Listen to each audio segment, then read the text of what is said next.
And we're live.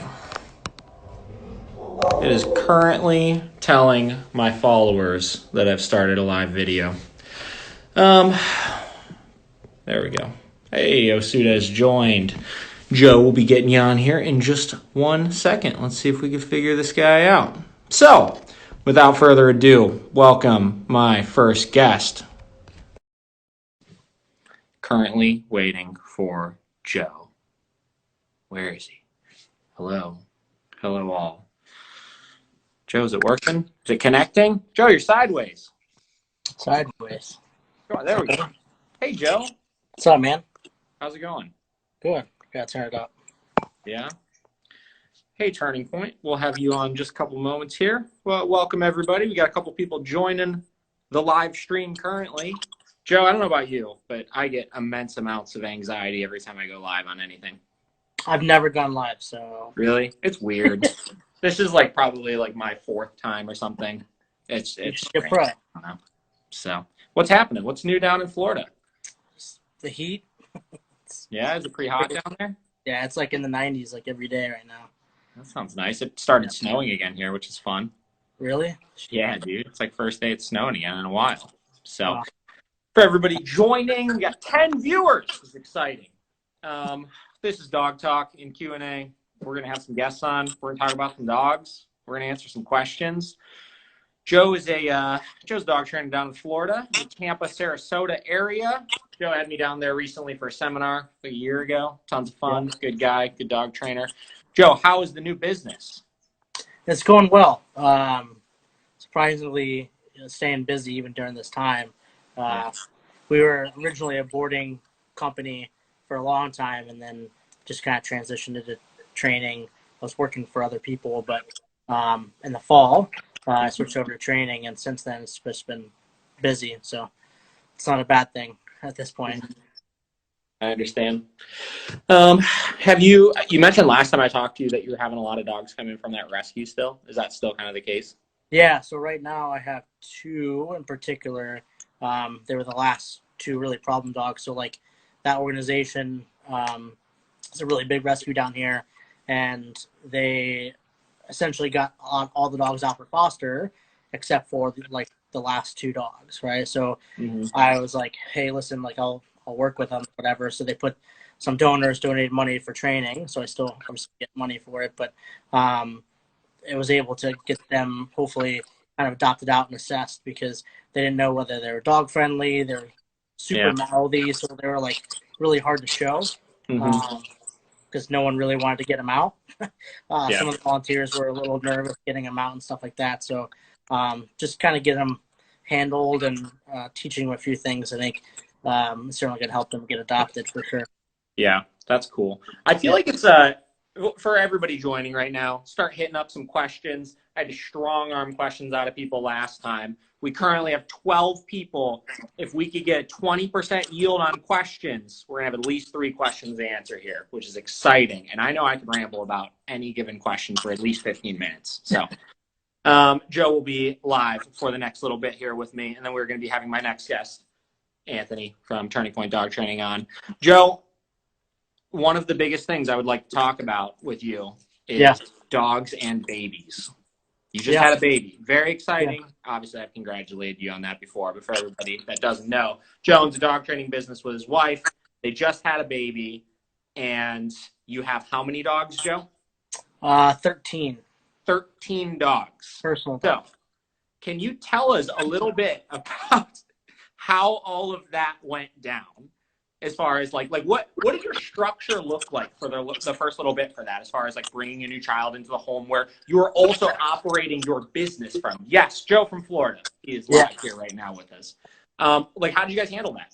I obviously have my ways of telling my clients to do it that have been pretty successful, but I don't have a kid, obviously. For sure. You just went through all of that, and I get asked all the time about that. So I'm just curious to hear some of your insight on what you went about doing for that. Yeah, of course.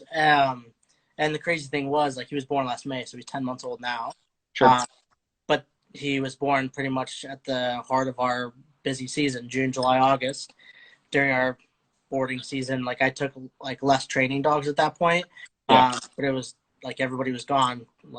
for summer and all that kind of stuff. So as far as our personal dogs go, like we took our time. Like all of our dogs have like a very set structure as far as like they understand what's expected of them and all that kind of stuff. So in the beginning, a lot of it was like having him in like play pens, or like even like when we put him in his chair, like his swing, we put an X pen around him. Mm-hmm. So that way, like they could be around him, but not necessarily constantly interacting. Sure. And just like with introducing a new dog, we would have like one or two dogs that we know that would be fine. Yeah. If he cried, that like it wouldn't be a problem. And then like after like just really a few weeks, they're like, okay, not a big deal. Now we're dealing with like crawling and all that kind of stuff. So again, we're kind of going back to a different stage. So again, it's a lot of structure now that he's become more mobile. Yeah. And then once they get used to that, again, like then he's gonna be walking soon. Yep. Kind of going back to that structure to kind of just give them back in the routine of all that kind of thing.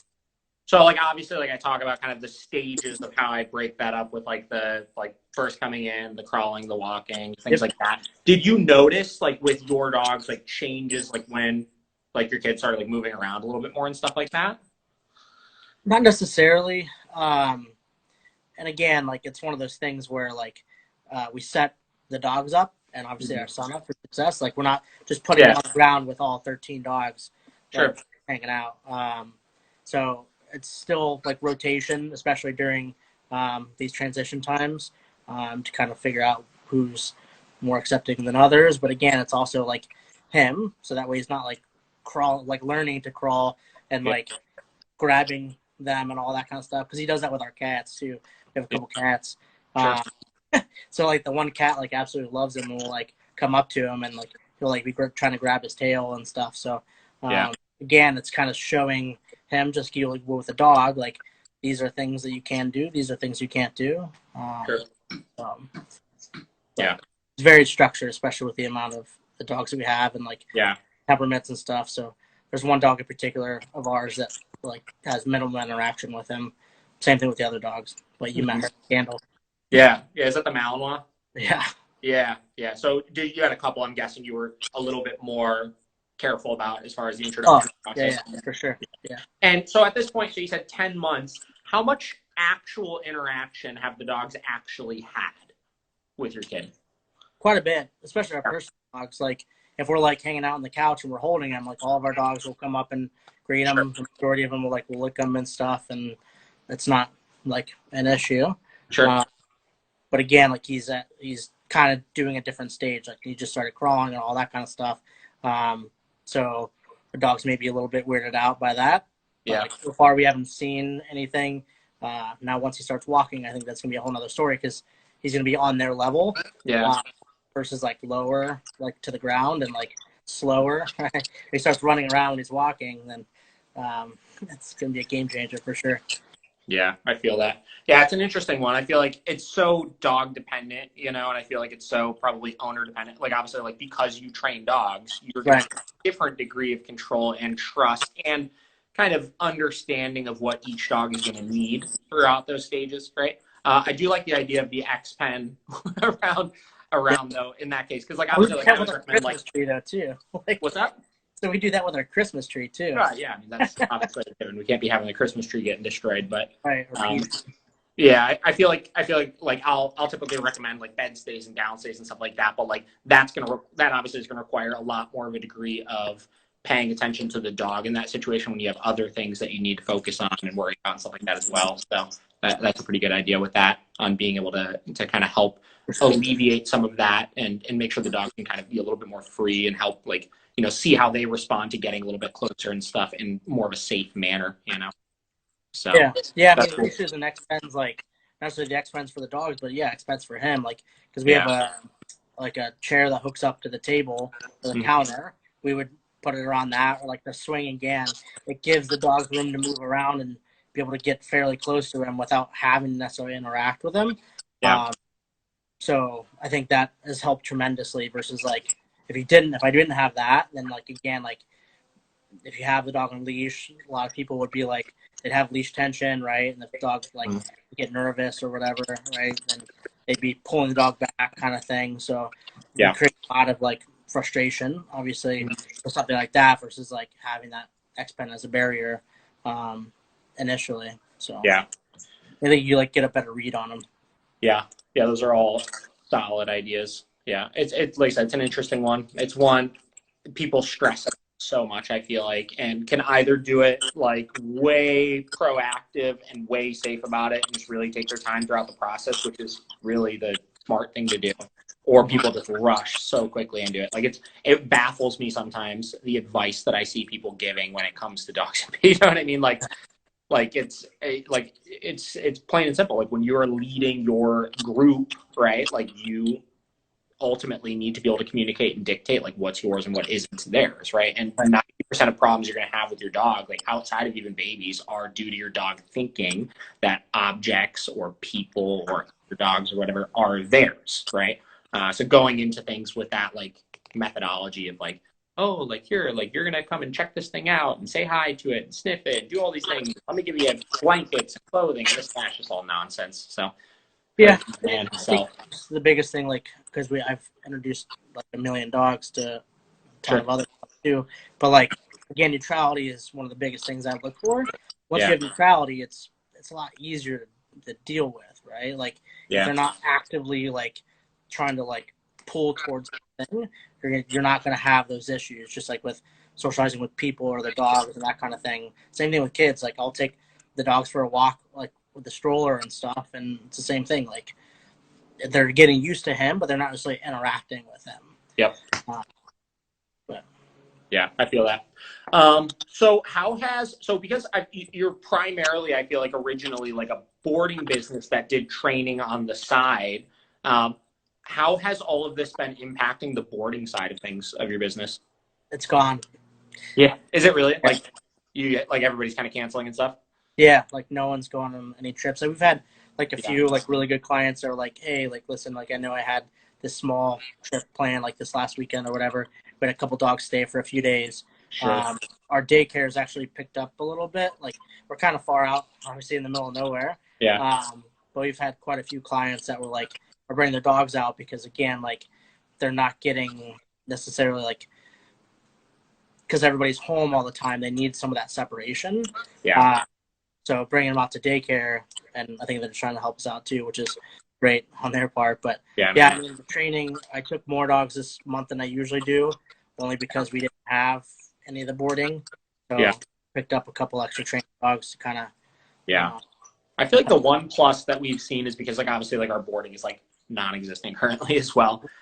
We've been able to take in more training dogs because of it. Because like so we're a little bit less spread out, so we could focus in a little bit more on them with it. So yeah, luckily I feel like when you're kind of offering all three of those services, one can always like you can play on that needle of going back and forth between them and run into hopefully too many issues, right? So that's good. I feel like the interesting thing about that particular rescue that you work with, that you have a bunch of dogs from, is you're mentioning like they just don't know how a lot of dogs are with certain things, is because you guys are so far out. Like Joe is literally like in the country of Florida, right? Like you're close enough to some of this stuff, right? But like how many acres are you on again? We're on 5. Yeah, so like we're about 18 miles away from the nearest gas station and grocery store. Yeah, so like it's pretty off the beaten path, and this rescue is there as well, right? So like you can't gauge like our local kennel, right? The Cleveland Kennel is a block away from me right now on like one of the busiest streets in the general Cleveland area. So when they're out there, walking these dogs and stuff like that, they're seeing all sorts of shit, right? Like they're seeing how the dog responds to all sorts of things. Where when you're taking them from that shelter and then suddenly somebody pulls the dog that lives in the city or something, like you have no way to gauge a lot of that stuff, I feel like. So do you help them in like checking those things out, or do a lot of those dogs come from those areas to this shelter? So the majority of the dogs that are from that rescue come from Georgia. Sure.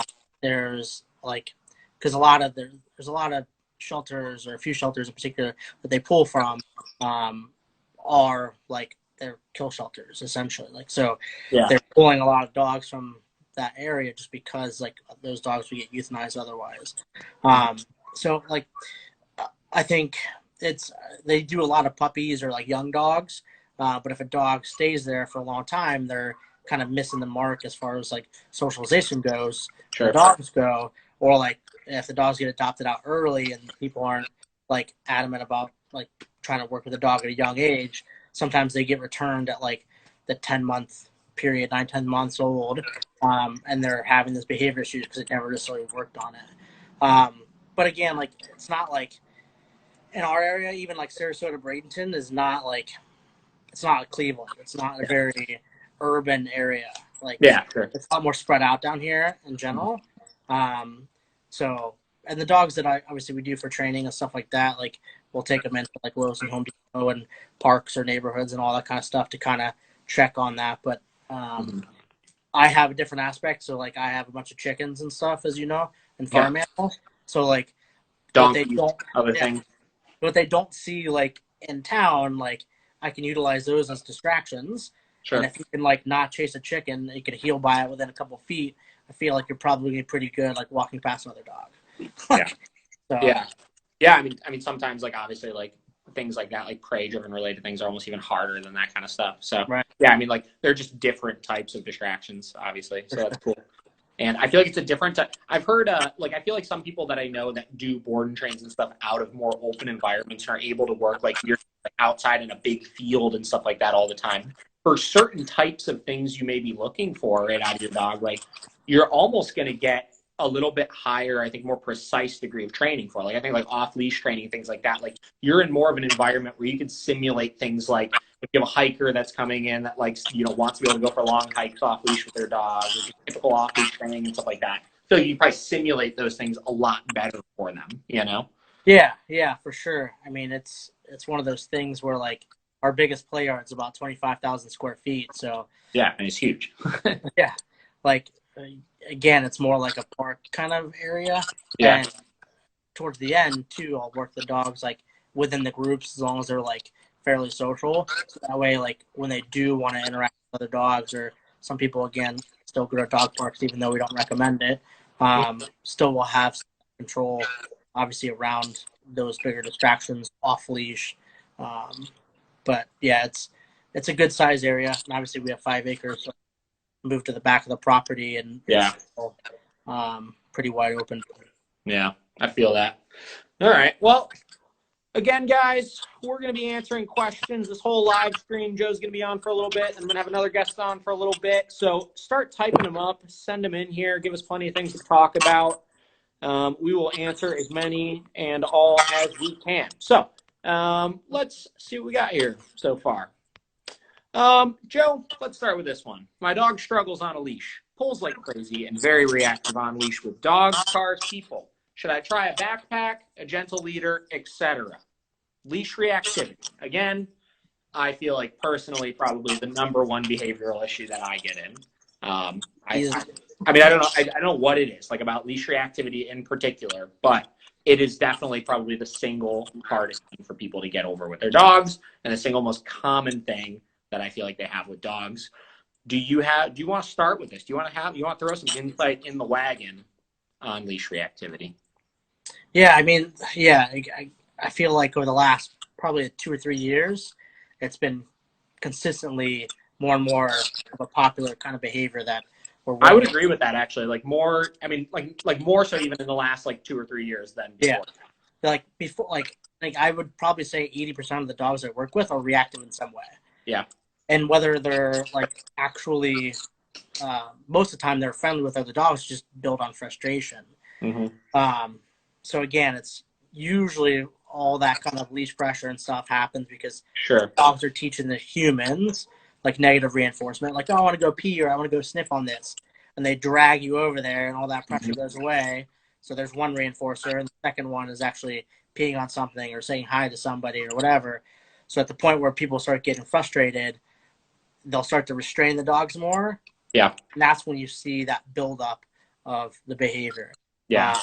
And it so quickly gets worse, you know, like I feel like it starts off as just such a minor thing where it's like my dog just gets really amped up and tries to pull over to dogs or people and stuff like that. And everybody always tells me this when they call me, like, yeah, you know, like my dog's just gets excited and this and that. And then like literally once that happens over the course of a month, right? Like your dog is like losing their marbles every time they see another dog, like, and starting to look a lot more aggressive, starting to become a lot more dangerous. And like you're saying, it's the reinforcers involved in it. So, how do you typically coach your clients through like things like that?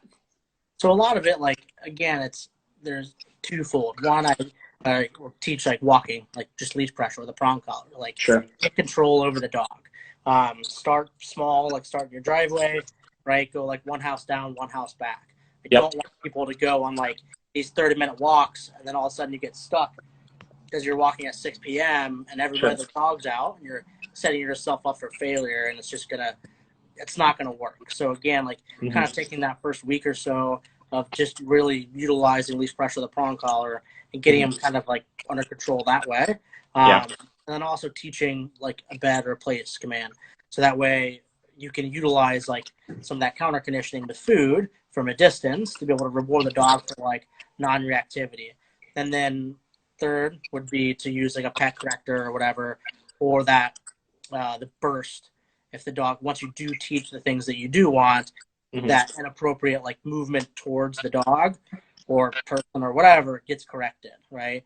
And again, like I don't initially just walking, like you're not doing automatic sits, nothing like that, because again, like if you put your dog in a sit, and even if you have a loose leash, like and someone's passing with a dog and your dog's dog reactive, that mental frustration can be just as bad as a leash frustration.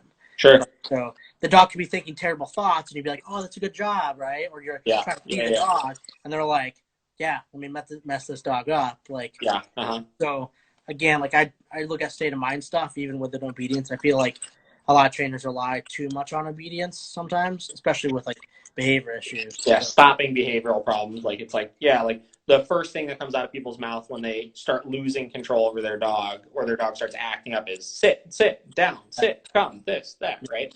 Just too much, right? It's just too much coming out altogether. Yeah. No, I would agree. I think like in pertaining to reactivity, there's like two sides to any of these equations. I feel like when it comes to behavioral issues in general, is like you have the human side of the equation, right? So like, what are you doing that is making this worse? What are you doing that's contributing to the problem? What do you need to adjust, right? What do you need to stop doing? Because a lot of people are focused on the what do I do first, right? As opposed to like you could do all the things that I tell you to do, but if in addition to those things you're doing other things, sometimes they don't compute. It doesn't work. So how do you address that side of things? And then also how do you address the communication side of things for stopping the actual issue? So in your case, you had mentioned Hammond, Joel, should you try the backpack, the gentle leader, etc. None of those things are ultimately going to stop the problem by themselves, right? So like backpacks, if you look at them, like I know, like Cesar Milan, like I talk about using a backpack all the time, which sure, for exercise purposes would be great, right? If I went for like a 6-mile walk this morning with my dogs. If I do that with them wearing a backpack, they're probably going to be a little calmer and a little more well-behaved by the end of the walk, solely because they're more tired from it, right? But that alone will not solve the problem, right? You're just, that's just going to make it a little bit more difficult for them to react, but you're not changing that emotional side of them reacting in the first place. Same deal with gentle leaders. I don't have a problem with gentle leaders. I don't personally use them myself, but I have plenty of colleagues that use them successfully, right? But that is just another tool that you could utilize to teach something, right? You could use a gentle leader or a prong collar or an e-collar or a slip leader or whatever, right? To shape the expectation of what it is that you want, but that ultimately is not going to solve the problem as well. So again, first side of things, the human side of the equation, right? So how do I make sure that I'm not reinforcing this? So what that starts with, in my opinion, is when you're out and about with your dog, if you're having reactivity issues, do not just don't give any information unless it's going to be something that's very clear. So don't talk to your dog. Don't tell them it's okay. Don't pet them when you're passing by other dogs to try to do things. Don't physically grab them or strain them or anything. Just hold your leash and go for your walk, right? Don't let your dog approach dogs or people out on the walk if you're struggling with reactivity issues, or in general, because that ultimately will lead to the reactivity issues. Typically, I recommend, like, I want my dog to view other dogs and other people like furniture, right? And if you're constantly letting your dog say hi to people and hi to dogs out on the walk, what's going to happen is you're going to create this conditioned sense of excitement every time they see those things, right? Or if they're scared of them and we're letting people come up to them, this conditioned sense of fear, right? So by eliminating that as even an option, you're not allowed to go say hi to this person. You're not allowed to go say hi to this dog. You're not doing anything to create more energy or more chances of your dog reacting in those situations. So that human side of the equation gives you like the hard reboot, right? From there, what you got to do is you got to address the training side of things. And, you know, I've talked about this before, and like Joe was just saying, like, you have to have your leash walking really good first, right? Start slow with it. Start your prong collar, like you were saying. Add in an e-collar if you need to. Use a pet corrector if you need to. But teach the leash walking really good first, and then you need to hold the dog accountable for that leash walking in the presence of these distractions, right? So pet corrector is a great tool for that. That's something that works for 50% of dogs that are startled easily. You can kind of snap them out of things very quickly. And e-collar is a good tool for a lot of dogs for that, right? But it all starts with the what do I not do first to make sure I'm not making it worse, and then how do I transition from that into the training side of things, and how do I get that leash walking perfect? Again, not just a little bit good, perfect. Yeah. That is the key behind this, is working through that stuff. Yeah, and like one of the things like I mentioned earlier is like neutrality, right? Like you were just saying, like get all those things of like don't let them interact with everybody and every dog. Like if people did that from the beginning, which I tell like even the puppy clients or just like and even they adopt a new dog, like Sure. your goal is to get the dog to want to be around you, not necessarily having to interact. So neutrality is a thing. So I was a guide dog trainer for years, like 7, 8 years, and again, that's where like my idea of a good, well-trained dog is Sure. like dogs that look at things as furniture, right? Like Yeah. I don't want this dog to be pulling towards everything, right? When like I tell people that, like because I have that experience, is I'm like, listen, like have you ever seen like especially around here, it's pretty popular, and then Columbus it was pretty popular where I work too. It's just telling people like, listen, like if you ever seen a guide dog or a service dog, and they're not like they're most well behaved, they just lay down, they're neutral to pretty much everything, right? Like a well trained service dog is how ideally But you should strive to be. Yeah, something to strive for sure. Yeah.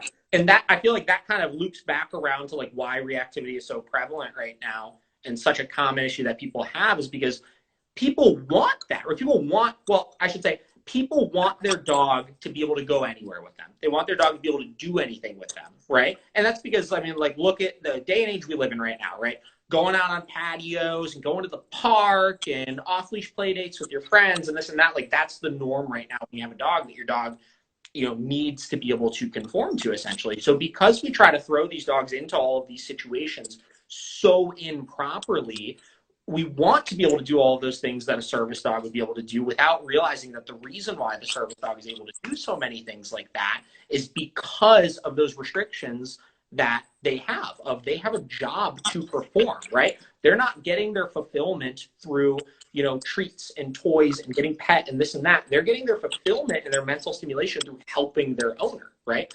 And we don't need service dogs, right? Like I'm a perfectly capable human being, right? And as are you, and as are most of my clients, right? But we have to be able to simulate that sense of responsibility to our dog to make sure that they're able to be able to do those things as well, right? And that's why we do training. That's why we focus so much on the structured walk. People always ask me, like, why can't my dog have all this freedom on the walk and do this and do that and stuff like that? It's because all dogs' purpose is to have a job and feel a sense of responsibility and stuff like that. We give that to them by training, right? Yeah. So or they'll find something on What's their up? own. Said, or they'll find something on their own and be Bingo. Yeah, I mean that's a really good point. Like, yeah, if they don't, I mean, like I said, like you were saying, like you have the experience. Like you used to train service dogs, you used to train guiding dogs, and I'm sure that really opened your eyes up to like you were saying, like what dogs should be able to do and what they shouldn't be able to do, right? Yeah. So crazy times. So, all right, Joe. Well, can you believe it's been a half hour already? Ah, it's crazy, man. Wild times. All right. Well, Joe, I'm going to jump into our next guest here. I hope Florida is not treating you too poorly right now. Not right now. I'll give you a call sometime this weekend. We'll touch base a little bit more on things. Cool. Sounds good, man. All right, man. Enjoy the weather. We'll enjoy the snow. We'll do. All right. All right. So that was Joe Mendez. He's from Florida. Crazy times, talking about things. He used to be a guide dog trainer up in Columbus, Ohio, and moved down to Florida. Let's pull up our next guest here.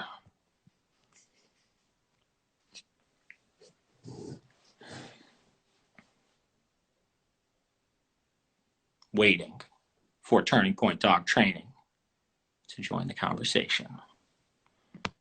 Waiting. This live stuff is wild, guys. Hey, Anthony, how's it going? What's the word? Anything? Not too much, man. Hanging in there. How you doing? Living the dream, you know? Good. Doing the live thing, getting over all of my social anxieties. Oh, it's just me and you, baby. That's all. That's right. That's right. Do you do the live thing? I feel you've been doing some virtual dog training lately, right? Yeah. It's been going well. Having some people tune in, kind of just like this, but it's set up so they can see their dog, and I have my dog with me, and setting up just a couple situations and routines that we would normally do in person, but because of all this, we're not. You know. Yeah. Strange times. Yeah. All right. Well, why don't you go ahead and tell the world a little bit about yourself? Yeah. All right. So I'm Anthony. I own Turning Point Dog Training in Cleveland. We just opened in December, and it's been a slow go so far with this virus Perfect stuff. time to open. Yeah, great time to open. Yeah. But my professional experience with dogs, I guess, started 2009. Started volunteering and fostering for a local rescue. They offered a position for a doggy daycare attendant and boarding attendant. So worked there, blah, blah, blah. Things were going well.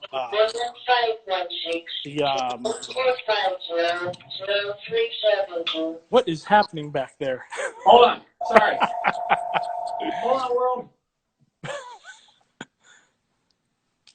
Okay, I think we're good. Maybe. You back? Yeah. Phone's ringing. That's a good thing, man. That's a good thing. All right. Anyways, sorry. Oh, no, you're good. Started fostering dogs. Fostering dogs, daycare, boarding, overnight. Long story short, a friend of mine, not a good friend of mine, dropped this very, very terrible dog off to me. I became known as like the dog guy with my friends. Hey, what do I do about this? And I would, do my best at my very infant stages of working with dogs to try to help out and things like that. They dropped off this terrible dog to me just to watch for the week he was moving or whatever. He changed his phone number, never heard from the guy again. Just a coward move, trying to just drop this dog off. And very, very aggressive dog. Chased my roommate out of the room, tried to bite at people and this, that, the other. And I felt hopeless. I felt like I wish I could have done more for this dog, and I couldn't. And I dropped him off at a rescue, or sorry, at the kennel, and said that I found him as a stray. It was just a bad situation. But that's when I really wanted to get into more. How do I help the next dog? How do I fix these behaviors so I don't have to do that again? You know what I mean? Sure. And that's where I got into doing more dog training. Yeah. I feel like that's always an interesting boat that like every dog trainer I know has experienced, whether before they started training or at some point throughout their dog training career, is being encountered with that one dog where it's like, I don't know what to do, right? Like whether it's out of like this dog is like dangerous and biting people, or you just couldn't get the breakthroughs that you needed or whatever it may be, but like it strives you to like learn more about that kind of stuff, right? Sure. I mean, I was in a similar. So Anthony, I know him because he was actually, when I got Vera, my very first dog. Yeah. He was her dog trainer, actually, or he was her first dog trainer. And he helped me learn quite a bit about a lot of basics as far as some of the dog training and stuff like that. Sure. But when I had first got her, it was the same boat. I never had a dog growing up or anything. And it was like, what do I do, right? What do I do with this thing? My only experience with it was being at friends' houses that had the dog that was, chasing me around, barking at me and stuff like that. And, like probably one of my dogs. I don't want her to turn out like that, right? Like, what am I supposed to do about this? So I put in a lot of time with trying to learn things, and I was motivated sheerly out of seeing, like how bad certain situations with dogs can get, but also seeing out there how there were people that were doing really good things with dogs and had really well-behaved dogs. And I remember in your case, seeing you with Cheese at the time. Okay, yeah. And, seeing you walking him and doing just basic obedience and stuff like that with him. And wow, like, that's a dog that listens to somebody, right? Like sure. How do I get that, right? So that's cool. So obviously, like opening a business during all of this, right? You just opened, you said December, was it? Yeah, December. Okay. That wasn't the grand opening, was it? It took the space I had was in rough shape, so it took some time Yeah. to get everything kind of in order and Yeah. painted and everything. But We you got got that married. space in December? Say it again, I'm sorry. You got that space in December? So December was the first month that we were like actually open. Oh, gotcha. So we got it in September. Yeah. Our wedding was in October. The honeymoon. There was a lot happening at one time. So finally we got it all up to speed here how we want it, and that's when we had our grand opening was the first of March. Nice. That's awesome. So yeah, I mean, things are crazy right now, trying to innovate. Do you have any ideas on when you're thinking about starting to offer any sort of, like, I know you're doing like a pack walk before, you're doing obviously your one-on-one sessions and stuff like that. Yeah. I know you said you're kind of doing like a day training kind of thing right now. Sure. Do you have any idea when you're planning on offering anything else past that? I'm kind of just keeping it open to, seeing where everything goes from here with all this stuff. Sure. I'm hoping with the day trains, people can drop the dogs off. We can work with the dogs. It'll be avoiding contact directly and being in the same room. And not to say we're hugging every client, but we're close enough to be touching the same leash and things like that. So hopefully soon. I don't know more than that of when, I feel that. Word. All right. Well, let's take a look at some questions we got here and start rolling through some. It looks like we got a couple that are lined up here. All right. Starting from the top. Where are we at? Okay. So our next question we have here. So how do you handle dogs who react to startling sounds, thunder, the garbage man, other dogs barking outside? Particularly the thunder side of things, I think, is an interesting one that this person has had some issues with. Sure. And I feel like something that we see a lot of dogs that can be really sound elsewhere, but like when a really big storm comes or, 4th of July or things like that, like they just start having issues with it. Do you have any tips on things like that? Yeah. Start slow, start small. Starting with some, basic obedience, starting your foundation, getting your dog to trust you more than it trusts its instincts to go chase after the noise that he thinks that's the door or whatever it is. Slowly adding more and more noises and distractions. Get on YouTube, play fireworks sounds on your phone. Put your dog in a place, then slowly we turn it up. I'm not trying to make the dog go deaf here, but it'll at least condition a response to be calm in that situation and not trying to be protective or reactive or whatever it is. Yeah. I think ultimately, like, getting your dog's mind on something else. Sure. I feel like to some degree is like essential with that kind of stuff, right? We'll see a lot of dogs that, like ultimately you're going to have your dogs that just don't do well with fireworks, right? Or don't do well with like extreme situations of this, right? If somebody's going to, shoot a starter pistol 5 feet away from you, like my dogs will probably still spaz out in that situation. Sure. But teaching them to, when they do have these startle responses, do they know how to bounce back quickly from it, right? Yeah. I don't mind if I'm walking my dog and a garbage truck flies by me if they get a little spooked and jump to the side or something like that. But I was looking at, like, what do they do after that, right? After the startle has worn off, are they able to reel it back in or not, right? Are they able to focus back in on something else? And I feel like that is the key link. I'm not looking for the startle response itself to completely go away, which, it should over time get less and less, but I'm looking for my control once they've been startled to still be there, right? So if your dog has already had a degree of training, like, look at, like, what is your strongest command that you have, right? What's the thing that that under 99.9% of situations your dog is typically compliant with it, whether that's bed, whether it's sit, whether it's down, whether it's come, right? And pick that one thing, work on that one thing over the course of that, and however you're working on it, whether you're just using a leash and food, whether you're using an e-collar, whether you're using whatever, hold them to that criteria and constantly push them to bigger and bigger things. And we find that most of the people that struggle in those types of situations typically have impulse control issues in other areas as well, right? Sure. So if your dog's reacting to thunder, your dog's reacting to loud noises or something like that, like, they're probably still, when they get excited by things and not scared by things, still having those similar impulse control issues. I look at like a spectrum of like, if my dog is scared of something or excited about something, that peak in arousal towards the fear or that peak in arousal towards the excitement are very similar, right? Sure. If I can control the peak of arousal towards the excitement, it's usually a lot easier than to be able to control the peak in the fear. And then ultimately we want to make the scary things a little less scary and the exciting things a little less exciting and find balance somewhere in the middle, you know? Yeah. I think of something like I call it the layup. An easy shot that you can make in any distracting area. Yeah, for sure. It's the hand touch. Is it the focus command? Yeah. What is your dog going to respond to that he's going to ignore the other thing, even if it's because there's a treat or a toy or motivator in the picture? You know what I mean? Oh, for sure. Yeah, like I said, like however you enforce it is irrelevant. But like you're saying, I like that, the layup.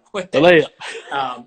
But yeah, whatever they're going to be strongest with, and whatever you feel the most confident in as well. Because like if you're, if your dog trainer tells you work on bed in that situation, right? But like maybe you're still not 100% clear on that or something. Sure. You're just going to stress your dog out more by adding confusion into the mix. So whatever you are most confident in communicating with your dog, try to utilize that. And then I feel like the biggest side of things, the human side of the equation, is don't coddle your dog in those situations, right? Yeah. You're going to make it worse. Your dog does not understand. It's okay. It's okay. No. Your dog does not understand. Don't worry about it. Good boy, this and that. It's okay. It's okay. Sounds no different than good boy, good boy. And if they're reacting and being a fucking maniac in that situation, then that good boy is not what we're trying to tell them. Totally. All right. Ham and Joel issues not when their time with the dog isn't walking, but she's not pulling. So how do we get off that? All right, this is the person who just answered that question. So you got to start with the leash walking then. So don't worry about the reactivity. Start with the leash walking. Get your leash walking perfect first. Sure. On my YouTube channel, I have a part 1 and a part 2 that is our full unedited videos on how I teach leash walking. Go through those steps, do them first, then tackle the leash reactivity. All right, next question. What else we got? Oh, on down. Art of Dog, we're doing this again with beer next week. Not me. Yeah. Art of Dog was my guest last week. He's from Buffalo. He's a trainer down there. Okay. Pitbull puppy, 6 months old. How would I train him to behave and not be destructive? Obviously, it's kind of a loaded question. How do I train him overall? But let's start with the destructive side of things with puppies. Yeah. Structure. Let's wrap on that here. Man, crate. I would love to put that dog in a crate. Teach some boundaries. For a dog that young, I mean, anytime dog's out of my sight, I put it in the crate. No, it's not cruel. As long as you're getting your exercise, water, food, dog goes to the bathroom, that's a safe zone for the dog to not be chewing up the cord to the phone charger or something like that. Yeah, anything. I mean, like whatever type of furniture it is. Like, I think management is key when it comes to puppies. I usually look at puppies like through like 7-8 months, something like that, before I start kind of holding them to a little higher of a criteria. Sure. I think management is pretty essential with that kind of stuff. But you're saying the crate, I mean, your dog can't do those things when they're in a crate, right? And 9 times out of 10, most destructive things happen when you're not watching, right? When you're not Totally. So, so crate for management. What about times when the dog is not in the crate? How could you help to reduce the likelihood that some of those things are going to happen and some of the sneaking off and stuff like that? Yeah, I mean, my favorite is exercise. I think you talked about it before with the last person, but that tired dog is going to, I'm sorry, can you hear me? Yeah. That tired dog isn't going to respond maybe the same way it would if it just woke up for a nap and it's full of energy and it's running around the house grabbing socks or grabbing something, as it's going around. Oh, for sure. So physical exercise, mental exercise, tire the dog's brain out. Key. Is, I think, just a huge things that a lot of people skip over. Hey, well, we went on a walk or we went to the dog park. Well, your dog spent that whole time running and acting wild. His brain is still going. Right. They're just an autopilot at that point is how I describe it, right? Like totally. It's interesting. Like people get so shocked when they do like their first one-on-one session or their, first 2 one-on-one sessions, they go home and they're like, Jesus, like my dog slept for literally 24 hours after He's that. been dying for that sleep, Yeah, right? even though we just stayed in one room, right? Like not even doing much. The dog didn't run or do anything crazy, Right. but they used their brain. And I always say like that's probably the most your dog's ever used their brain in their life. Sure. And people miss that key factor. And yeah, like you were saying, like when your dog's like mentally exhausted, it's like when you get off of a full day of work, right? Like, even if you're sitting in an office chair all day, like you're beat, right? You don't want to do anything. Sure. You don't want to chew up your couch or, eat your furniture or anything. At least I don't, right? So yeah, I mean, management, I also recommend like while you're working through some of these things, like when the dog is not in a crate, have the dog on a leash in the house, especially with younger puppies through like 6 or 7 months. And what that does is that allows you to not be in a situation where you're getting caught off guard. When you go to like, I got to run into the kitchen for something, you try to get the dog to follow you in and they say, screw you, I don't want to do it. And then you leave the room for 2 minutes and they chew up something while you're gone. You can just pick up the leash and get the dog to go with you. You can keep them in your eyesight. They can't sneak around to the other side of the couch and, pick up a sock and chew on it or ingest it or anything like that, which is obviously a very real side of things. And then at some point, obviously, you're going to have to be able to communicate with the dog that it's something you don't want. So I manage initially, I redirect initially, stuff like that, right? I make sure that these things aren't present for a young dog to be able to get in the first place. And I'm not putting them in situations where it's my fault ultimately that they're doing these things. And then once I've done that clearly, then you start chipping away at like, okay, cool. Like my dog consistently picks up socks. It's like, all right, well, when that happens, how are you letting the dog know that they don't like it? And with younger dogs that don't have training, things like pet correctors and stuff are great tools to be able to interrupt things quickly. Or some people do like the pennies in a bottle where they'll shake it and kind of startle your dog out of it. Or once your dog has training, this stuff is much easier, obviously, because you've essentially taught yes and no in a way that the dog understands. And you can utilize your leash or your e-collar or whatever to be able to tell the dog to not do it in those situations. But management is key. Mentally stimulating your dog is key, and then communicating that you don't want is kind of my order of operations for things like that I found to be pretty effective. Yeah, totally. All right. We have a bull mastiff arriving today, 8 weeks old. It's our 4th bull mastiff. Hopefully not 4 at once. It sounds like a lot. We currently have a 4-year-old bull mastiff. What age should we start puppy training, and can we do lessons with both dogs? I start puppy training immediately. I mean, I think there's a lot that can get done with a young dog, right? And I think a lot of things that can get done with a young dog that are going to possibly avoid a lot of the problems you're going to have later. Totally. Yeah, I mean, I think 90%, like, you got to figure, like, when you get a young dog into your house, most of these, like, popular behavioral issues, like the reactivity, right, and stuff like that, your dog doesn't come out of the box doing those things, right? Those things are created or reinforced somehow through the things that you're doing with them, through the games you're playing with them, through you treating that dog that is going to be a large dog later on as the cute puppy and carrying it everywhere and creating, a super reliant dog on you for certain things. And when you start training immediately, though you may not be able to totally proof everything at that really young age, you're able to work on you, right? And you're able to kind of make sure that you have the state of mind you need to have going into owning a dog like that. And then as far as training with 2 dogs, usually what I tell people is you could train, two is kind of the cap as far as how many dogs I train at once. Sure. But, like, it depends how much help you have with it, right? How much free time you have at home. Like, it's a commitment training one dog, especially in like a one-on-one format. Like, and you obviously know this, like, right? Like, requires daily training in between those sessions of maintaining things. Like, you're putting the repetitions in, you're doing the heavy lifting to make sure things go successfully. And ultimately, like, if you're not doing that, or if that's getting split, you're going to have not as good of a product at the end, right? Yeah, totally. And I think I was going to add on that, even a rescue dog. Let's say you just got a dog from a shelter, from the rescue.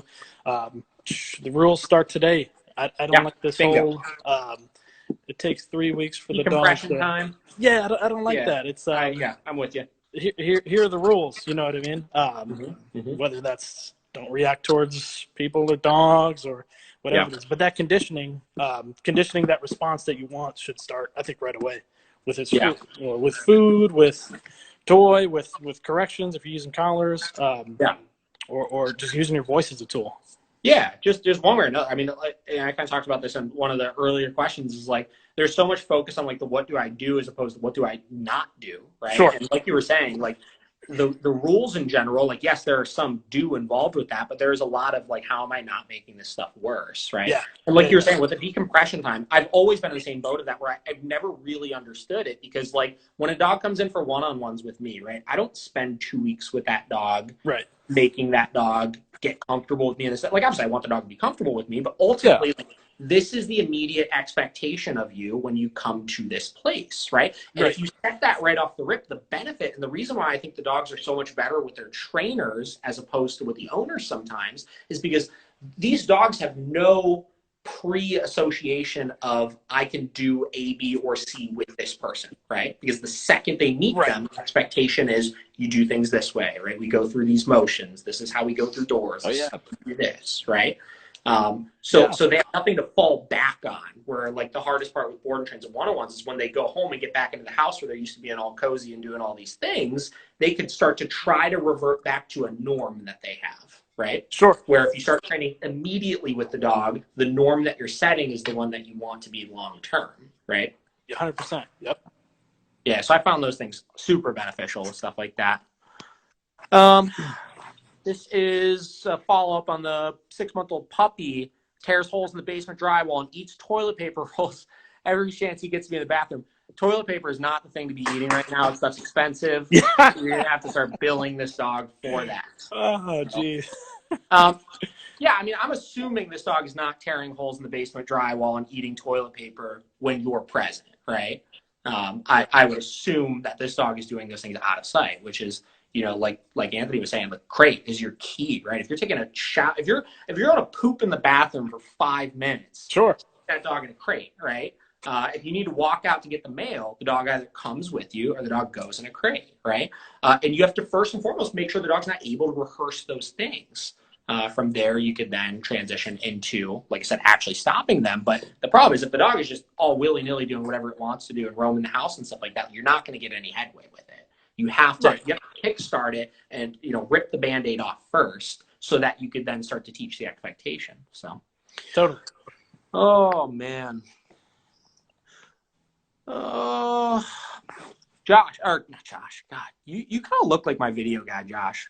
Do I? Yeah, a little bit. Good-looking guy, man. Anthony, would either of us be interested in investing in a dog-friendly donut parlor called Doggone Donuts? Of course I would. I appreciate the offer. Who's donut? Now we got donut sampler, local cow. What? Oh, donut samplers on here? Okay. All right. You know what that is? No, I'm joking. I don't know anything about these donuts. All right. Post-quarantine, what's the deal with the pack walks on leash? Is it good for dog reactive dogs or just well-behaved ones? That's for you. This guy's got a very intense German Shepherd, but a good dog still. So you have some background before you confirm this. You got to know your dog's thresholds, I think, and your dog's, I guess, tolerance for distraction.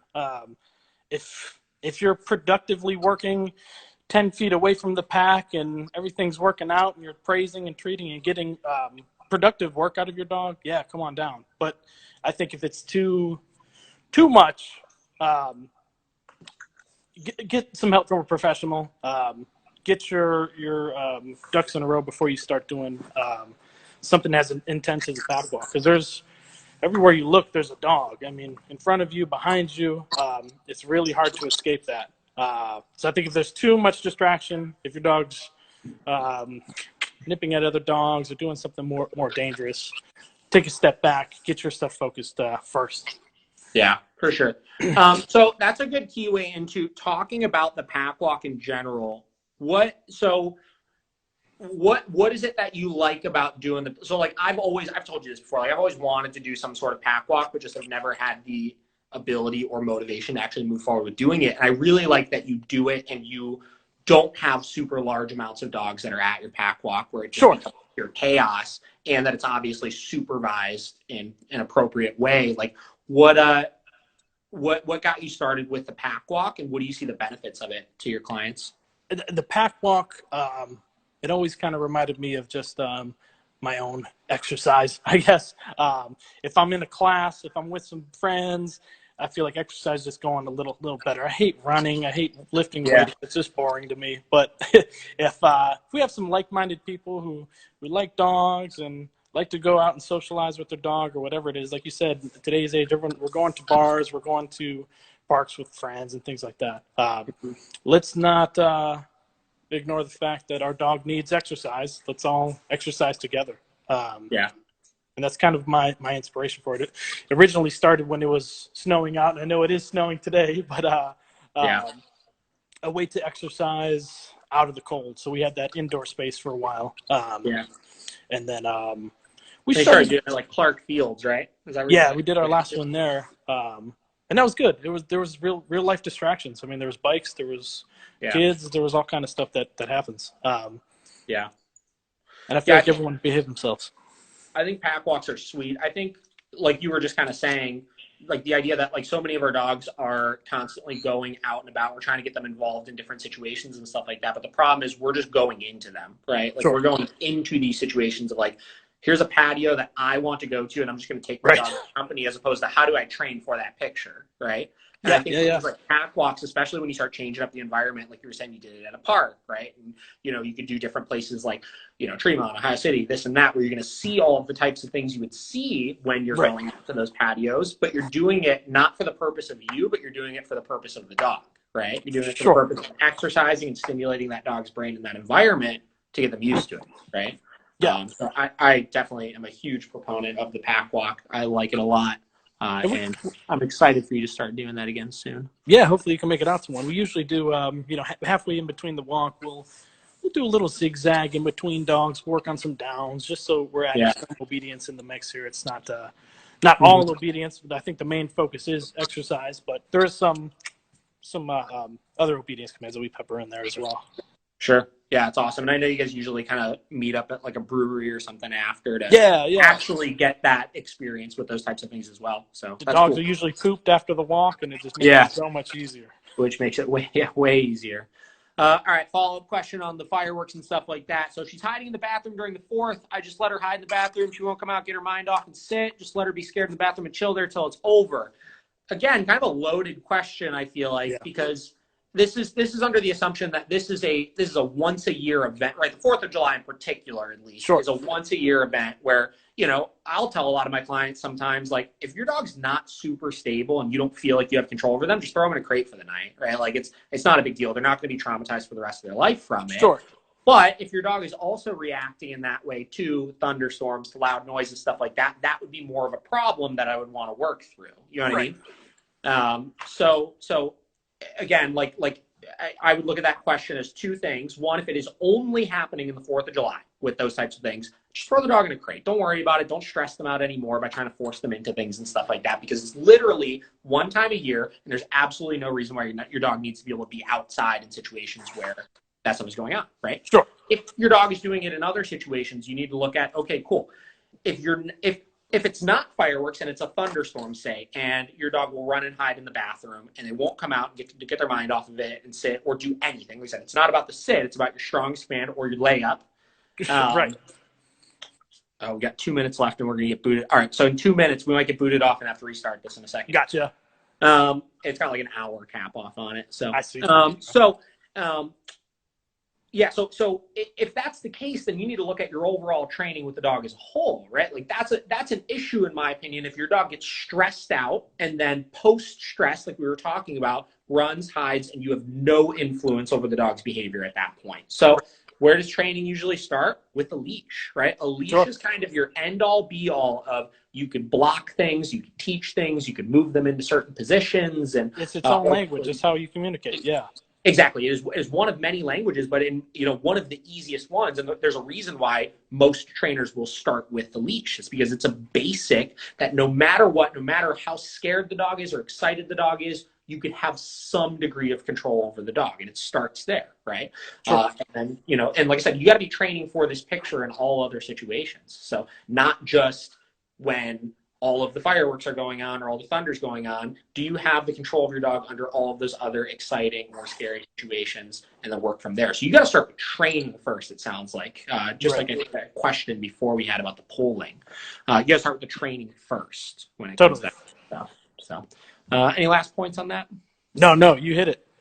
All right, let's see.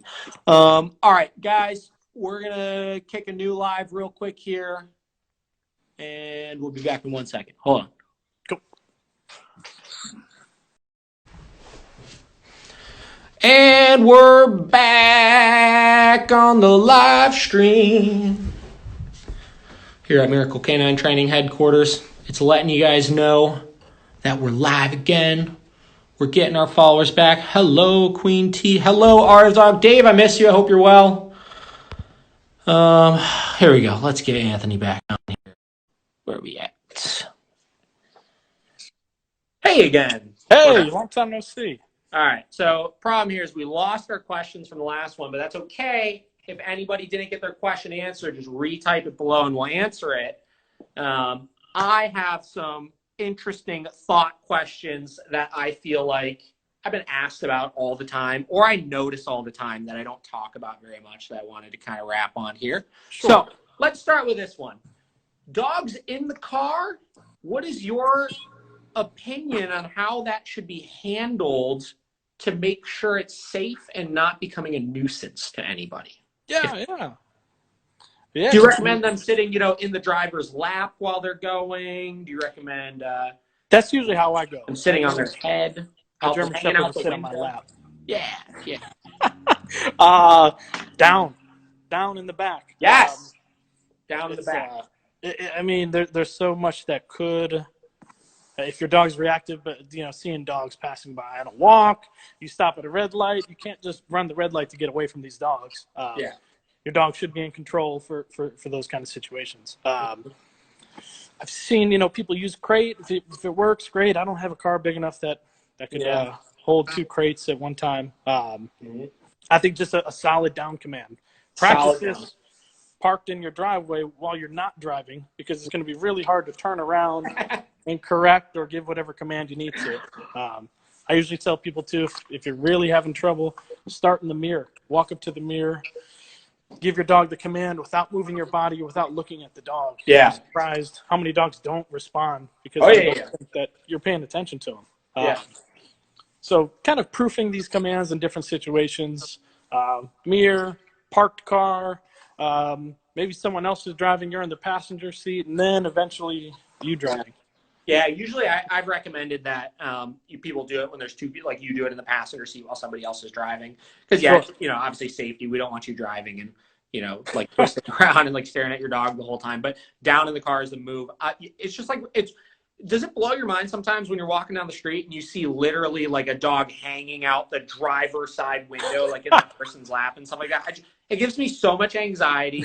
Or like I see it, I'm just like, no, somebody's gonna get in a car crash. Or like I see these dogs like with half their body hanging out of the car, and like I know people whose dogs have jumped out of vehicles before. I just like, my dogs don't need to be sniffing out the window and doing all sorts of stuff. They need to sit down and shut up and chill out for the ride. Totally. I've been there, man. Like, that's what you do with your kids. You don't let your kids hang halfway out the window while you're driving. So I was in the middle of moving. Long story short here. Car was packed. I mean, I couldn't even see my dogs in the back seat. Mm-hmm. And I was one of those guys. The windows were down. The dogs were heads out the window. Mm-hmm. I got to my destination, and my dog wasn't in my car. I mean, wasn't there.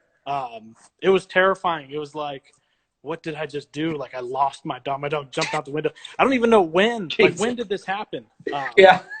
So, like, some friends helped out and reposted it. And long story short, we found my dog, and I'm glad we did. But that's when I kind of learned my lesson. This does happen. Yeah, for sure. Yeah, I mean, it's it's always one of those things.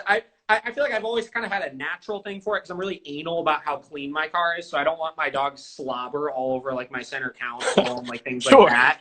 But like, like you realize you start hearing the story. Like Dave, my friend Dave in Buffalo just said he had a client's 3-month-old puppy jump out the window and die. Like that, we joke about it sometimes, but like that's the reality of the situation. It's like it's very dangerous, and it's really something where if you just get your dog chilling out in there, and don't even, factor in like the reactivity out the car window alone that some of these dogs will have when they're just bouncing around and have no rules in it. Sure, there's so many problems that come to it. So that's a good one. What about dogs on furniture? What's your opinion on that one? My opinion is great. Have them up there. If there's no problem. It's not a problem until it's a problem, right? So we got a dog that growls when you get up there. Don't put him on there, of course. Sure. Or if it's, even in other aspects of the dog's life, if there's leadership issues or overly dominant dog, I'm probably not going to have that dog up on the couch. Yeah. If anything, kick the dog off, invite the dog up is my thought with it. Sure. Just so there's, this is my couch. I'm letting you have part of my couch for the time being. Doesn't always go as smooth, but that's the idea, I think. Yeah, I would agree with that. I would say furniture privileges in general are privileges, not rights, right? Sure. Your dog is not entitled to be up on the furniture, but it's something where if your dog is well behaved and not having problems with basic things in your day to day, I don't have a problem with it. My dogs come up on the furniture with me, and two of my dogs sleep in the bed with me, and this and that, and it's not a problem. But like you were saying, to your point, I've always liked the idea of learning to invite the dog up, and the dog learning that it's not just theirs, right? Like it's ours that we're giving them permission to. So like when we have dogs go home from board and trains, no matter what the problem is, I usually recommend to the clients that for the first week, don't let the dog on the furniture as like a reboot of like we're moving contrast between the facility and home. Obviously the dog wasn't allowed to be jumping up on our chairs and stuff like that here, so we don't want them doing that at home. And then after that, as long as they've kind of understood that boundary, then start invite them up, let them up, and show them where it's appropriate to let them up. Sure. So I'd agree with that. All right, next. What? Actually, real quick, we got a little question right here. Recommendations on metal cages for home use or the kennel we use at the facility. I'll let you answer this also. I use Rough Tough kennels. I think they're called Rough Land kennels now. I found they're the most affordable, but the nicest. So like best bang for your buck as far as most dogs cannot break out of them. They can't really injure themselves in them. And they're hard to destroy. And they're moderately priced. I think like a XL one is like $250 or something, which in the grand scheme of crates, like if you're going to buy one that's going to last you the rest of your life isn't terrible. Yeah, totally. For extra heavy duty anxiety dogs and stuff, I use KBC kennels. They're a lot more expensive. I have two at the facility. They're like $720 a piece or something. But I've never in my life had a dog break out of them or destroy them. And we have had some lunatic dogs in these things. Sure. Do you have any sort of like higher? You don't really do boarding though. So. Yeah, a lot of my stuff is just pop in, pop out. Sure. I do like those kennels that were at your facility. The Rough Toughs, yeah, those were nice.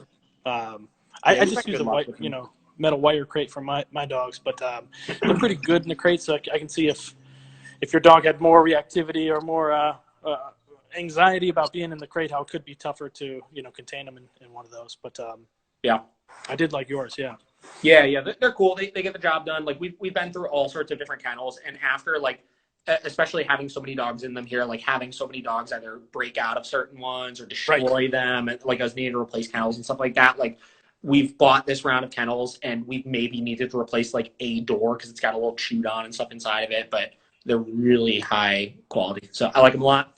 All right, next question that I had here, or thought, whatever you want to call it. What kind of best day-to-day or week-by-week routines to long-term maintain your dog's training do you like? So what I'm kind of thinking here is like, dog has done a training program with somebody before. Obviously, the further you get away from when the dog completed that training program, the more you're probably going to slip a little bit with things. But if you had to recommend a couple of things that somebody could do at least once a week or once a day if you want to get wild with it or whatever, to like long-term for the remainder of the dog's life, have them do, what would you recommend? I try to break it down into real kind of simple things that I can remember myself. Exercise, discipline, affection. Did my dog get that walk today? Did we play fetch? Did we do anything?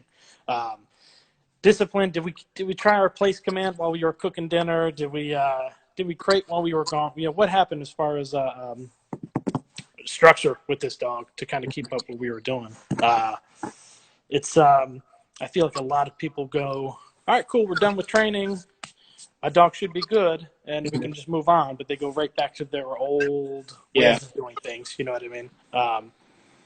It's like the gym. You know what I mean? You can do all the work, but if you don't keep up with it, you're probably gonna put those pounds back on, whatever it is. Right. So just more structure. keeping up with your routine. I'm not saying every single day has to be an hour-long training session, but pepper it into your normal. Sorry, I lost you. Yep, we're losing you. There we go. You're back. No, I'm back here. Yeah, pepper it into your normal routine, whether it's before the dog's eating food, make him do some work. Before he goes outside, work on your thresholds, whatever it is. Yeah, no, I like that. I think breaking it down into like same deal. Like I'm pretty lazy when it comes to things I don't want to do, and just like the gym and like other things, like people don't want to spend hours a day training their dog. Obviously, no matter they just want their dog to be well behaved. So what I've tried to do post training, like after you've done the tedious, like you got to do like an hour of training a day or 45 minutes of training a day or this or that, like how can you apply things into your day to day in a natural or organic way where it doesn't feel like you're doing work and it's not causing you to do anything new, but it's causing you to just adjust the things that you're already doing or do them in a particular fashion, right? Right. So when you walk your dog, right? It's not even that you have, like, obviously it's important to walk your dog, right? But it's not even that I'm saying you have to walk your dog every single day. But when you do take your dog for a walk, are you doing it in this way, right? When you do have people come over your house, do you have a routine for what the first, the greeting of the people or the first 10 minutes of those people coming over are, like when you're not doing anything, do you have a clear expectation of what the rules are? Because I feel like so many people don't even know in their head, like, what should things look like, right? Like, what do I want this to be ultimately, right? And are you consistently holding the dog to the criteria of doing those things, right? And as long as you can do that and just have a clear picture in your head of like, what is an ideal life with this dog?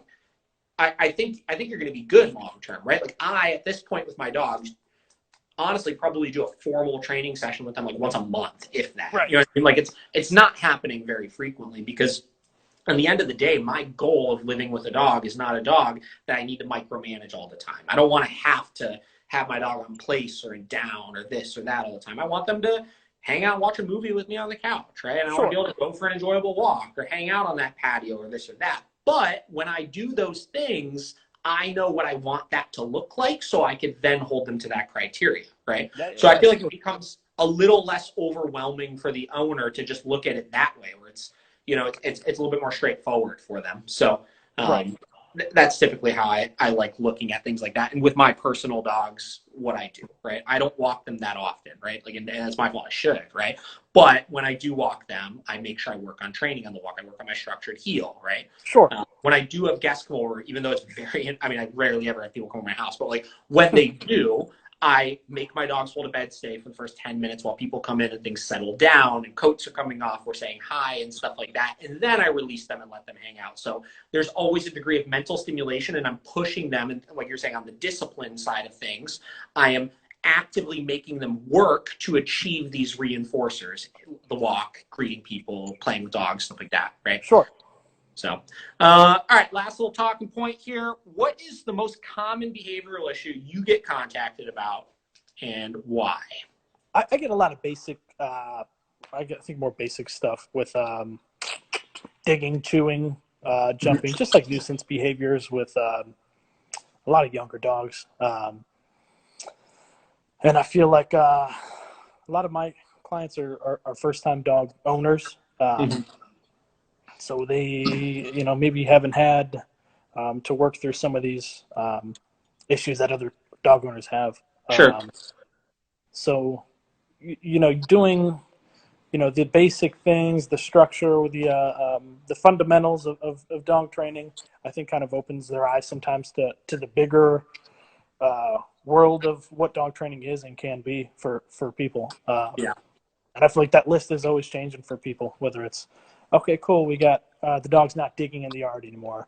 But now I noticed we're chasing skateboards as they pass us by. And that list is always kind of growing and evolving. So it's interesting to just find new fixes for people who maybe haven't heard it yet, kind of thing. Yeah, I think it's a really solid point.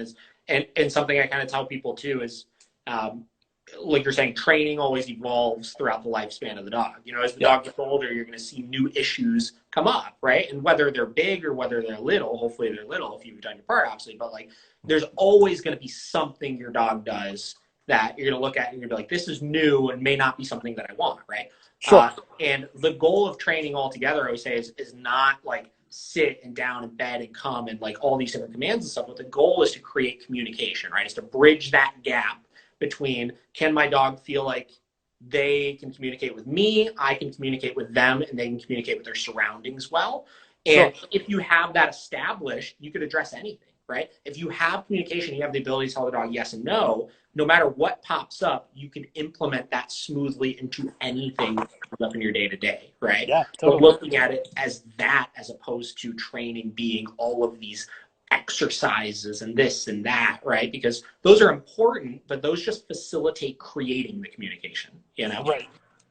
So I don't know. I think it's a good point and probably a good one to end on there. Like just overall kind of like the life of your dog is understanding that side of things, that things are always evolving, and you know the world is always evolving, right? I mean, like who would have known, you know, forever ago that you'd be stuck in your house with your dog this many times a day? Their routines are changing all the time, and because of that, new issues are presenting themselves. People that have had dogs for years are now seeing new problems because of that dramatic change in their day-to-day routines, you know? Totally. So you got to be prepared to address those, and you got to be confident in your communication all the time to be able to address those things. So, any last notes? Anything you want to tell the 21 people that are watching us? Yeah. Who knows? Maybe one of these people want to be a dog trainer one day. I just got a couple tips for my thoughts on how to go about that. You know what I mean? Yeah. There's plenty of resources online. Learberg. I mean, any kind of site you want to use just to get the ball rolling. Start with your friends' dogs, whatever it is. I think the most important part of thing about dog training is finding new clients. Why, you ask me? Try to train dogs without any dogs to train. It's not going to work, right? It ain't easy. No. So, you know, marketing, Facebook, Instagram, going out, passing out cards, whatever you can do to just get that, get your name out there. I think you should find clients before you're even open to train dogs. Build that following. Yeah, just get hands-on with dogs. That's a good point, man. All right. Well, like I said, look forward to the pack walk being back open. Yes.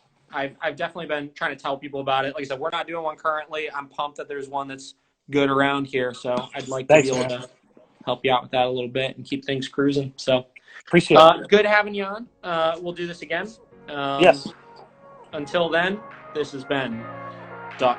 I've never had a cheesy end. This is Dog Talk with David and Anthony. We'll That's catch you right. on the flip side. See ya.